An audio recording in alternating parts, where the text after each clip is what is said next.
I am your kid critic Jack Mooney and welcome to the Jack Mooney Show. And in today's video, I am taking a look at my top 10 best movies of 2019. You know, this was a pretty difficult list to make. This was number one, then that was number one. This was on the list and then it was removed. So I think that shows you that 2019 was such an exceptional year in film and that the filmmakers really outdid themselves with brave, bold, and unique films, and they should really deserve the best they can get because this was such an incredible year in film. I mean, there was Joker, but there are a lot of great films out there. So before I go into my top 10 best movies of 2019, I thought I'd share with you some of my honorable mentions. My first honorable mention is Dolomite Is My Name. I wasn't expecting a lot going into this, but I was so amazed by Eddie Murphy's brave performance. He was hilarious. And to me, as a filmmaker in film school, it really spoke to me about if you really put your best effort into something, if you really try your best, you really put your mind to it, you can make it happen. So this movie was really inspirational. It was hilarious. It was a return to the form of Eddie Murphy, and I loved it. Dolomite was amazing.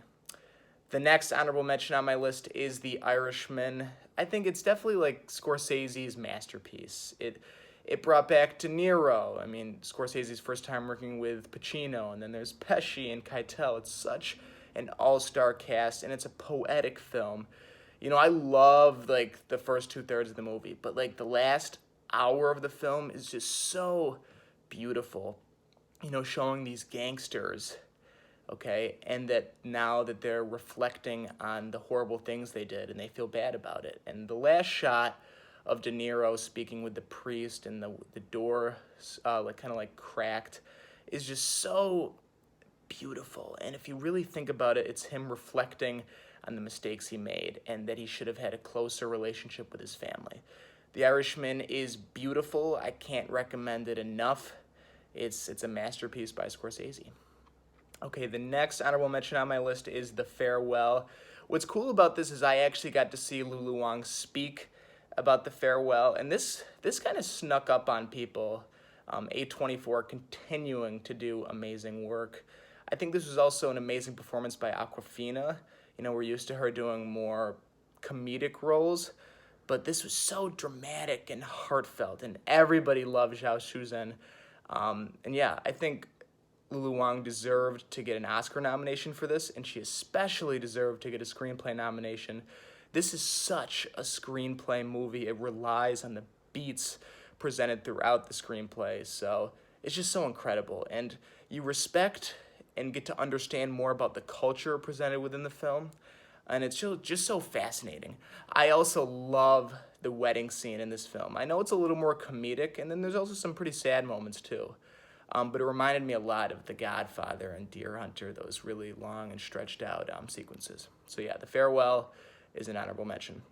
And then my last honorable mention is Pain and Glory, and it pains me to have just removed this from my top 10 list, but I just saw something for the third time and I had to put it on the list. But Pain and Glory is just, the themes and ideas it presents are so impeccable. It touches on struggling as identifying yourself within the LGBTQ community. It talks about a struggling filmmaker deciding what he wants to do next, struggling friendships, knowing who you love and walking away from the person you know you love, even though you know it was a mistake. And then it also touches on drug abuse. So it's a really heavy film, but it's so beautiful. And Pedro Almodovar did an incredible job. I'm glad I got to see him speak about it at the New York Film Festival. The attention to detail throughout is just so precise and gorgeous. The opening shot of Antonio in the pool is amazing. The amount of red surrounding him throughout is great. This is also a performance film. I mean, Antonio Banderas should deserve to get the Oscar for this movie. I know Adam Driver, I love Adam Driver too, but it's really down to Antonio and Adam Driver for me for the Best Actor award. But, you know, it was a subtle performance, similar to De Niro in The Irishman, but, you know, Antonio did such a great job, and he should be really proud of himself for the emotions he was able to really grasp and how subtle and poetic he was able to make them. So I love Pain and Glory. It's a quiet movie, but it's great. So yeah, those are my honorable mentions. So let's get on to the list of my top 10 best movies of 2019. I wasn't expecting Jojo Rabbit to be this beautiful and heartfelt. When I first saw the trailers, I was like, oh boy, this is going to be unfunny, offensive, and not something that should really be made. And a lot of the critics pointed that out too, kind of pointing out that it was calling itself a satire and it's not, and all sorts of things. But after I saw the movie, it was so touching and so beautiful that I had to put it on my top 10 list. I think Roman Griffith Davis, if that's his name, gives such a profound performance, really detailing what it's like to be a 10-year-old boy living in this culture. Pointed out throughout the film, it kind of details that he's living in this culture and kind of being brainwashed and living a life that he doesn't necessarily want to live or deserve to live. There's many touching notes throughout the film when he meets the Jewish girl that his mom is hiding. That's so beautiful, and it really shows a turn in the character of Jojo with his mentality shifting. I think everything involving Scarlett Johansson was just incredible. This will contain some spoilers, but when it was revealed that her character died, just showing her shoes, and that was an important theme throughout, was such a moving decision from Taika. I think the stuff with Sam Rockwell worked really well. I think his death at the end was shocking, but it was emotional too, and it really worked. And the fact that they didn't even show it means so much more about how incredible the scene was. The whole movie as a whole really works, and it is really funny at times. And yes, it can be offensive, but the whole film works together. It's a really nice piece, and it deserves all the acclaim it's getting. I think Jojo Rabbit is a masterpiece. I love the film so much. It's one of Taika's best films.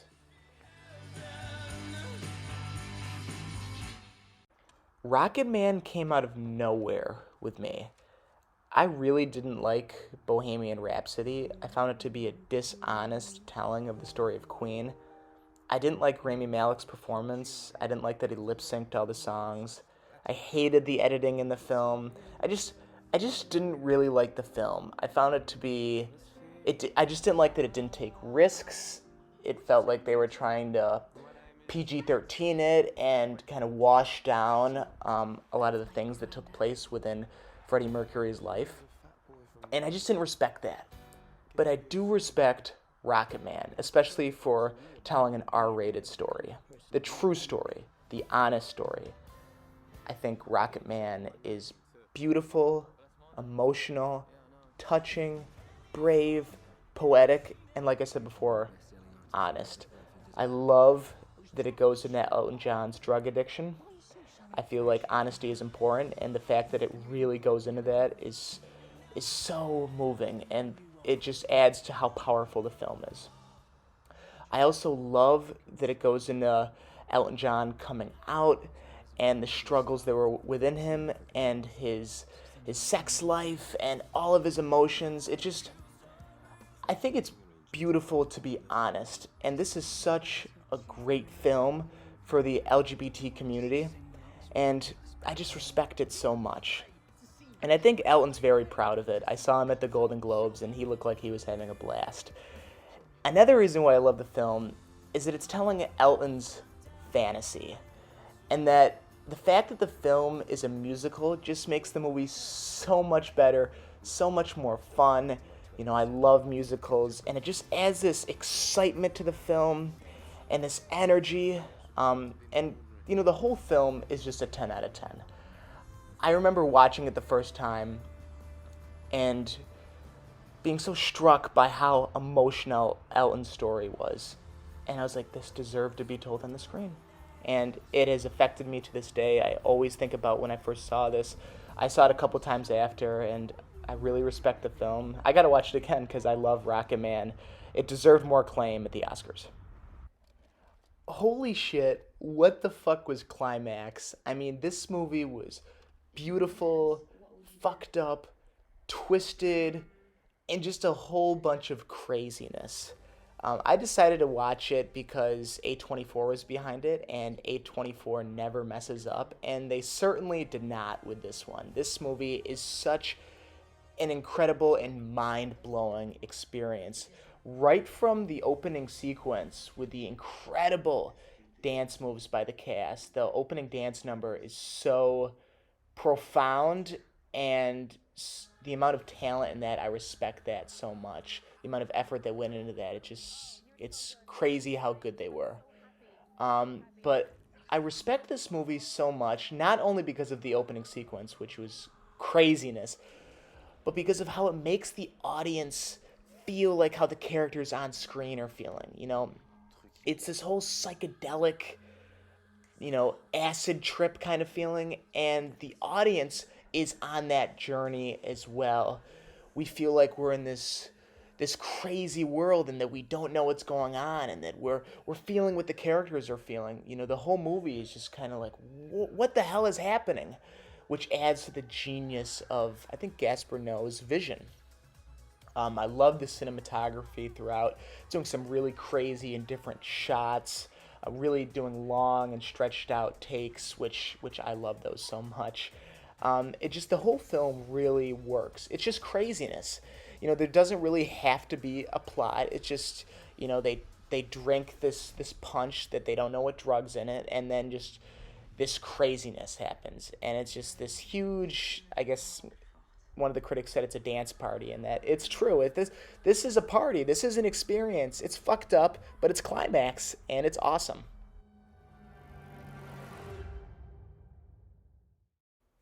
The Beach Bum was such an exceptional movie experience. I went into it not expecting a lot. I didn't love Spring Breakers, so I wasn't sure how I'd feel about this, but I just love the movie so much. It's so groovy and cool, and I want to watch it right now. So when I'm done with this, I'm gonna watch the movie. But all of the layers in the film, I think one of the reasons I connected to the film is it's kind of about the artist's process. Moondog, taking his time to write, feeling, the right time to write his work, to do his art, and him just discovering his path and going along the way, and writing what's special to him, which I think is important. So yeah, I really connected to that. I always connect to great music in film, and this has such a wonderful soundtrack. I even got it on vinyl. It's just so, I don't know how to describe it. It's so uplifting and happy, and just puts you in a great mood. I love the soundtrack to the film. It's so beautiful. I'm talking about not only like the songs that are played throughout, but the score too is beautiful. So yeah, and then the performances are just exceptional. I think Matthew McConaughey gives his best performance since I'd say Interstellar. He's had some misses recently, but he's just letting loose, and all right, all right, all right. He's having a great time. The whole cast is having a great time. Jonah Hill is amazing too. He seems to always be a movie he does always seems to be on my list every year. So, Jonah was great. It's just a really exceptional film. I don't know how else to describe it. The editing is great. The lighting, the color. Oh my God, the color. You gotta see the movie for the color. It's Harmony Korine. I mean, he does what he does, and the critics hate it, but when it's the Beach Bum, it's wow. It's amazing. I really recommend this movie. It's just so poetic. I love the monologues throughout. It's really a beautiful piece. I really respect Ryan Johnson as a filmmaker. I really respect what he did with The Last Jedi, even though it's not my favorite Star Wars film. I think what he did with that film is he was, turning the film on its head, kind of messing around with Star Wars fanboys and creating a really unique film experience that was unlike any other Star Wars film. So I love that. But Knives Out is a genius in a different way, but also, still continuing to have that Ryan Johnson charm and unique, unique vision that he has. Um, what I respect so much about the film is that, the trailers were promoting something. It was saying that it's going to be this murder mystery, and you were expecting, okay, it's going to be kind of like a, you look at the board game Clue and you're expecting what it's going to be like. But then after the first act, everything's already revealed. You kind of already know like who did what and everything, and like how everything happened. And then the next two acts are just more and more and more and more going on, and it's adding to that the end of the first act, and it just kind of like flips everything around. And I remember, watching the film, and at the end of the first act, I was like, okay, where are they going to go from here? And then the next two acts are explosive, not only through the incredible performances by Daniel Craig, Chris Evans, Ana de Armas is phenomenal. Um, Jamie Lee Curtis too. Oh my gosh, she's great. Um, but from the genius of Ryan Johnson, he's so talented. This is such an exceptional film. It was so unexpected. Every twist, every turn. I respect this movie so much. It is incredible. It's Knives Out. Great screenplay. Okay, so I adore Parasite so much. Similar to Knives Out, I went into the film expecting one thing, and then a whole bunch of craziness occurred. And then when I went out of the theater, the film was something completely different than I was anticipating. And it's I really got to give the credit to Bong Joon-ho. He is such a master at what he does. I loved Snowpiercer. I think that is a phenomenal action thriller. Okja's okay, but Parasite is his masterpiece. And the movie is engaging, it's entertaining, it's frightening, it's horrific, it's surprising. But what I really love about the film is what's underneath and what it's telling us about class systems, the upper and lower class, and just this family that is essentially the parasite, their living situation and what they're enduring versus this family that they, I'm not going to try to spoil anything because like this is a movie you got to go in fresh to, but the family that they kind of intrude on, they're living a completely different lifestyle, a rich life. They spend so much money, they have this, they have that, they don't understand what's going on in the real world, and that's kind of what life is like today. And Joker was trying to do that a little bit, but it failed miserably. But Parasite is just, I love it so much. I love the cinematography. I love the editing. The script, the screenplay is phenomenal. All the layers in there from the guy, smelling the other guy's shirt, and the scene where the family's hiding underneath the table. It's just, oh my god, it's just, the movie's explosive and it's nuts, but it's incredible. You have to see it. Just like Bong said at the Golden Globes, don't let a foreign language film, turn you away from seeing something, because this is such an experience. It's a film experience, and I loved it so much. Okay, I'm going to start by saying that J-Lo was snubbed. She deserved to be nominated for Best Supporting Actress at the Oscars, and she actually deserves to win, even though she's not nominated, because she gave the best performance of the year. I'm serious. She gave the best performance of the year and also the most thought-provoking performance.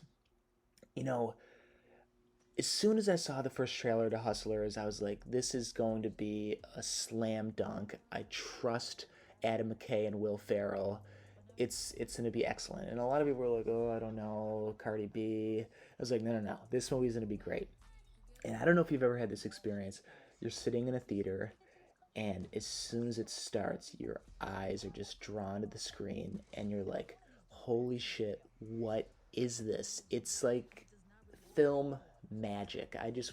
I was glued to the story. The pacing is incredible. It doesn't feel like 2 hours, but it's a ride. It's a journey, and you really feel for all the characters in the film, especially J Lo. Um, I think similar to Parasite, talking about class systems and people in different economic situations, especially in this film. I think it's really important, and it's an important story to tell about how the advantages people have and the disadvantages others have. And it's poetic, it's horrifying at times, and it's done in such, I know I've said this before probably, a thought provoking way that it really adds to the overall film experience.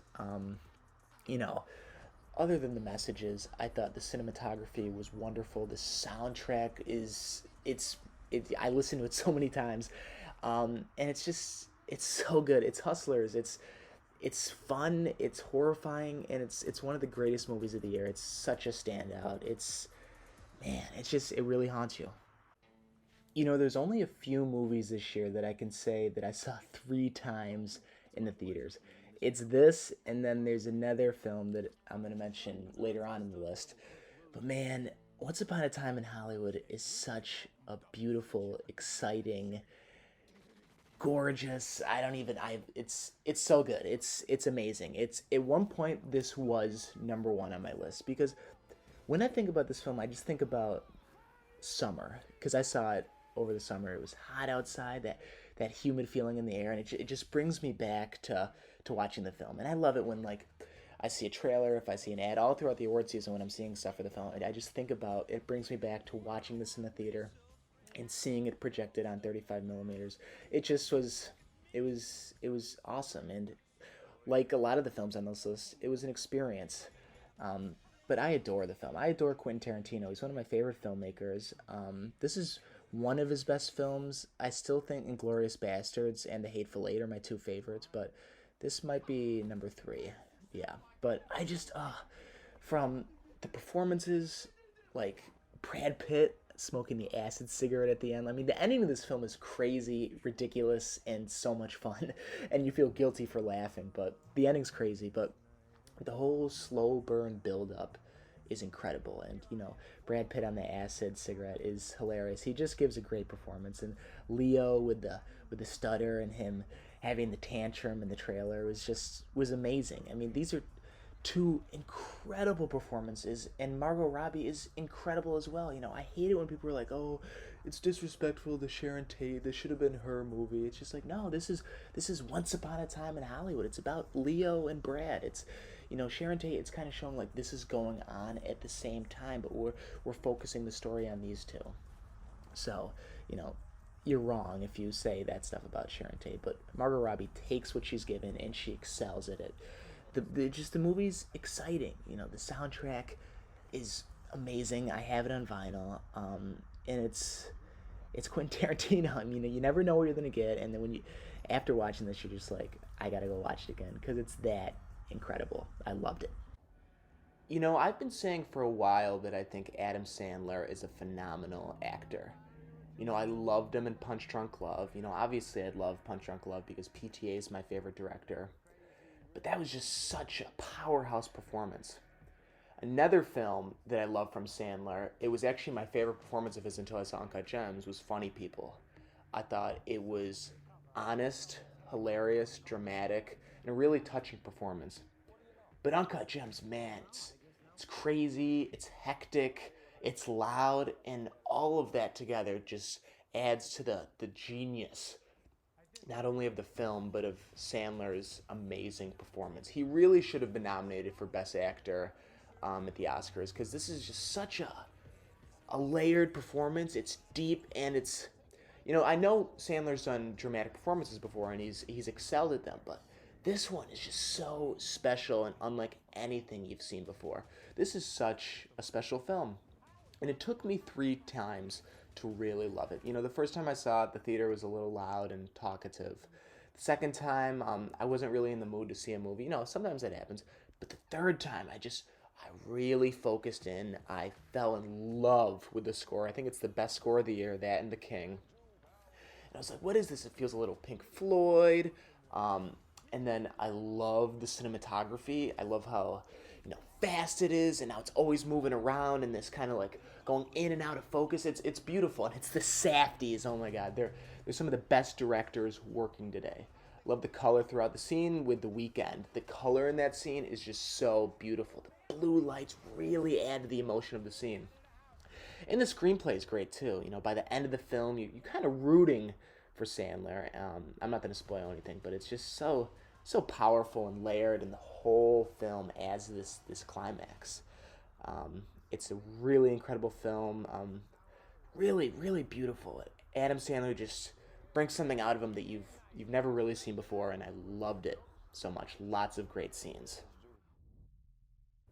So yes, that means that Marriage Story is not only my favorite film of 2019, but I think it's the best film of 2019. And it took a second watch for me to really understand the complexity of these characters and the inner beauty within Baumbach's screenplay. And this is such a screenplay movie. It's heartfelt, it's brutally honest, it's funny, it's emotional, it's meditative, and it's really compelling. I don't get personal a lot on the channel, but as someone who has divorced parents, this film meant a lot to me, and it was helpful at times to see Baumbach's story, because this is essentially based on his marriage with Jennifer Jason Leigh. So that really helped, and especially with Johansson and Driver deciding what to do with their son, it was emotional, definitely, but to see their story, it meant a great deal to me. And the performances in this film are incredible. Driver, I think, gives one of the best performances of his career. He's phenomenal. Johansson, I've never seen her as good as in this. She gives a powerhouse performance, and the emotions within both of them they just go through the roof. And then Laura Dern with those heels and the monologue she gives at the end. Ray Liotta's great. There's so many great scenes, either if it's Adam Driver talking with Ellen Elda in the room after they just met with Laura Dern and Scarlett Johansson. It's so emotional. That blank room really, describes the scene and the emotions. Or Adam Driver punching the wall and crying on the floor with Johansson. Or Adam Driver reading the letter at the end with the son and Johansson standing behind him. It's just so beautiful, and I relate to it so much, and it means so much to me. I really respect Baumbach for telling the story, and I think it's a great film. I think it's his second best film behind Squid and the Whale, but it's so powerful, and it means a lot to me. It's very meditative. I just love the film. I adore the film. So yes, those are my top 10 best movies of 2019. Looking back, it was such a great year in film. Many moving films, unique, bold, brave. I really loved 2019, and I'm looking forward to 2020 as well. Make sure to look out for my Oscars montage video coming soon. I've done that the last couple years, highlighting the movies nominated for the Oscars. So yeah, look out for that. And as always, have a great day at the movies.